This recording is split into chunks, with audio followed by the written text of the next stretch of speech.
నమస్తే అండి. మీ పేరు? మా పేరు దొమ్మేటి శ్రీనివాస్ అండి. శ్రీనివాస్ గారు. అవునండి. చంద్రబాబు నాయుడు వచ్చి 5 నెలలు అవుతుంది కదండీ! ఎలా ఉందంటారు? 5 నెలలు వచ్చిందండి. 3 నెలల నుంచి కూడా పరిపాలన బాగున్నదండి. ఇక వచ్చిన కాడి నుంచి ఈ ఉచిత గ్యాస్ ఒకటి, పెన్షన్లు ఒకటి, ఇవన్నీ కూడా కరెక్ట్గానే వస్తున్నాయి. అదే ఇప్పుడు మా వాళ్ళు అన్నట్టు ఇప్పుడు ఇసుక ర్యాంపులు అన్నది కొంచెం పేదవాడికి బాగా సక్రమంగా జరగాలి. ర్యాంపుల్లో ఇబ్బందులు లేకుండా. అలాగే కొంతమంది లారీ వాళ్ళు ట్రాక్టర్లు దాని మీద బతికిన వాళ్ళు ఉన్నారు. వాళ్ళు చాలామంది ఇబ్బంది పడిపోయారు మొన్న వరకు. కొంతమంది బళ్ళు ఉన్నవాళ్ళు, అలాగే లేబర్ కూడా అంతే. ఇప్పుడు అటువంటిది లేకుండా అందరిగా ఉండేలాగా, ఇల్లు కట్టుకునే వాళ్ళకి కూడా సక్రమంగా ఉండేలాగా ఇసుక ఇవ్వాలని కోరుకుంటున్నాను చంద్రబాబు నాయుడు గారిని. మరి ఫ్రీ ఇసుక అని చెప్పేసి అందుబాటులోకి తెచ్చామన్నారు కదా! అది ఫ్రీగా ఏమైనా వస్తుందా? డబ్బులు ఇచ్చి కొనుక్కున్నారా? అయితే మరి ర్యాంప్ ఖర్చులు ఉన్నాయండి ఎక్కువ. ఇప్పుడు లేబర్ ఖర్చు ఎక్కువైపోతుంది. ఆయన చెప్పింది కరెక్టే, ఇమ్మని ఉచితంగాని తీసుకెళ్ళమని. కానీ లేబర్ ఖర్చులు ఎక్కువైపోతుంది. ఇక్కడ నుంచి కొబ్బరిగా తోడుకెళ్ళాలా, అక్కడ ర్యాంపులు వేయాలా, అక్కడ కొక్కులు తవ్వాలా, ఇవన్నీ కూడా మరి అన్నీ మరి ఎగొస్తాయి. లారీ కంటే ఇవ్వచ్చు. ఈ కిలోమీటర్ల లెక్కనేమో కిరాయి తీసుకుంటారు వాళ్ళు. ఏమంటే అలాంటిది లేకుండా, ఈ బ్రోకరేజ్ తరం లేకుండా డైరెక్ట్గా ఇంత అని ఇచ్చి ఆయన ఇస్తే చాలా మంచిగా ఉంటుంది. ఇల్లు కట్టుకునే వాళ్ళు బాగుంటుందండి ఇసుక. అది మరి ఇస్తానన్న 6 పథకాలు ఎన్ని పథకాలు వస్తున్నాయంటారు? ఆరికి ఇప్పుడు ఇది చేశారు కదండి. ఇప్పుడు పెన్షన్ కూడా చేశారు, గ్యాస్ కూడా ఇచ్చే సక్రంగా ఇస్తున్నారు. ఇప్పుడు 4 నెలలు ఎవరైనా చేసుకోమంటున్నారు. దానికి ఏం పర్వాలేదు. మాకైనా ఇంకా మేము బుక్ చేసుకోలేదు. కొంతమంది బుక్ చేసుకున్నాం, ఇంకా 4 నెలలు టైం ఉంది. ఇంకా మాకు ఇంకా నెల వరకు, నెల 15 వస్తుంది. మాకు మేము కొన్నది మొన్న, అప్పుడు బుక్ చేసుకుంటాం. అది ఇప్పుడు తర్వాత వస్తుంటుంది. హెచ్చు తగ్గులు అనేది అందరికీ ఉంటుంటాయి. దాని గురించి మనకు కంగారు పడకూడదు.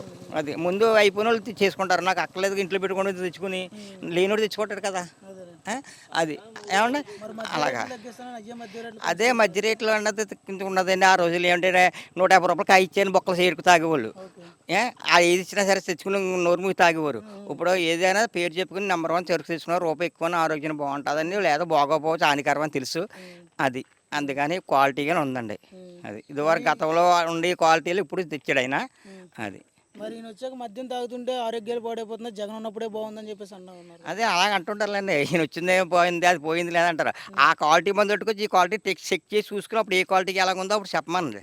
అది అన్నవాళ్ళని. ఇది డూప్లికేటా ఒరిజినల్ అప్పుడు మంది ఎలాగుందో చూసి, ఇంకా ఉన్నారు కదా ప్రముఖులు పెద్ద పెద్ద వాళ్ళు, అటువంటి చేసుకుంటే బాగుంటుంది. మాట అంతరాన్ని అయిపోదు. అది